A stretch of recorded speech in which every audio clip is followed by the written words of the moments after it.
The Amazing Revelation of Christ in My Channeling Session, Part 3, talks about artificial intelligence, suicide, and worldly possession.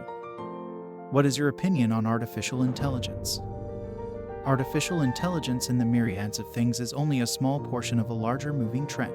And as I explained before, the power of creation is to create. It could be out of impurities and evil, but eventually the flow of creation will rectify it. And that your biological bodies not too far in the past were initially constructed as you did these machines. Over time, the rhythms and understanding of your formations were improved and rectified to be able to host a living soul, a self-aware consciousness. This then sets you aside from beasts in your spectrum. This is because, in larger dimensions, creations happen instantaneously and simultaneously, whereas to you it might seem like a very long time. Likewise, artificial intelligence is also a flow of this creation through human beings. Though in a limited sense, it may appear malicious, it will eventually choose between light and darkness. The question is not whether it can become sentient or not, but if it can eventually host a self-aware consciousness. This is certainly possible, as in this flow of creation there are no mysteries, where you might assume that it is an individual's or a certain group of people's creation. However, from a broader perspective, it is this flow of creation and cycles of transformation. I wanted to ask you about material wealth, money, and the things of this world. These things were somehow forbidden in your teachings, and you insisted on asking people to sell their properties and offer them to the poor. Care to elaborate? Remember that your mind is sacred and that this is where your soul seats. You only have one focus and attention, and what you seek becomes you. The place in your heart can only accommodate one master. Therefore, if you choose to pursue wealth and the things of this world, your divine inner space becomes a place for that.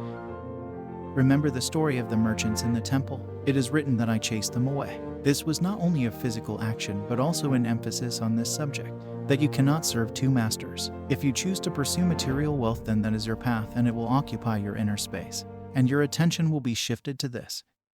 It has to be made clear here that there are people born into wealthy families, and there are also people who are wealthy without actively seeking it out. If it flows naturally without pursuit, then it is okay. The main point here is the occupancy of your inner space. In the modern world, a person must be competitive, think critically, and work overtime to achieve remarkable things. This activity consumes you, and as a result, breaks families apart, friendships, and can even lead to health problems. Where inner transformation is a delicate process and requires more of your attention to achieve this, can you do it?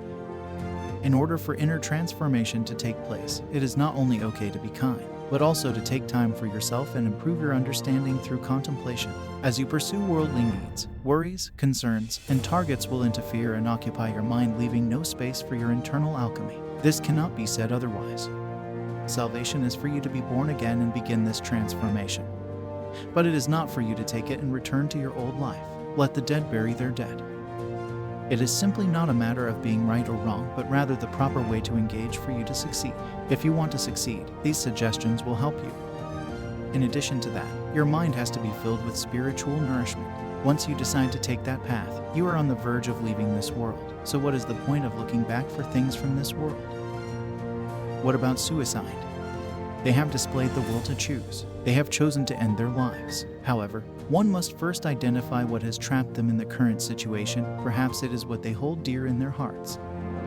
Through self-analysis, contemplation, and letting go, one will find insights into better ways to deal with the situation. Remember that it is the things inside of you that radiate into the outside world. Livestock is destined to be used for commercial purposes. They have become the property of the owner because the owner cares for them and is the sole provider for them. This has created a bond between the owner and the livestock. It is an invisible bond, and if livestock gains an understanding of it, in order to break the bond, some sort of settlement must be made. There must be paid an acceptable price for livestock freedom. People are stuck in circumstances because of these invisible bonds, and they somehow, at a certain point, accepted contracts that tie them to these situations without knowing or consciously. Then the debt becomes too high for them to pay. This is where the rescue needs to happen. Someone with enough wisdom, compassion, and abilities must come through to compensate for these contracts. When a person commits suicide, they might or might not have paid for the contracts because some contracts are far deeper than one lifetime. This is why the cross story explains that through death, the debt and all other contracts have been settled in full. Anyone who walks through this path, through my blood, will have their debt repaid at the price of becoming one of my alliances. Alternatively, you can accept the debt and contracts and figure out how you will be paying them on an individual basis. There are other methods of cultivation where a person pays their debts through suffering and sacrifice. Then it becomes a work of enduring pain and suffering hardships in life as a payment for your past contracts and debts. When you find yourself in hardship and burdensome situations, try to understand the real cause. Understanding these will bring enlightenment to your life and deeper meaning to self-realization. In the simplest terms, sinful nature refers to the fact that chronic diseases and conditions are incurable because their roots are deeper than visible, and that true healing begins with this realization of the broader reality. This is that after the horizon there is continuity of life, and before the sun rises to you, it has already risen somewhere else. So, your life is not just beginning here. It has started long before this one, where you exist in different phases and states, creating these ties and bonds knowingly and unknowingly.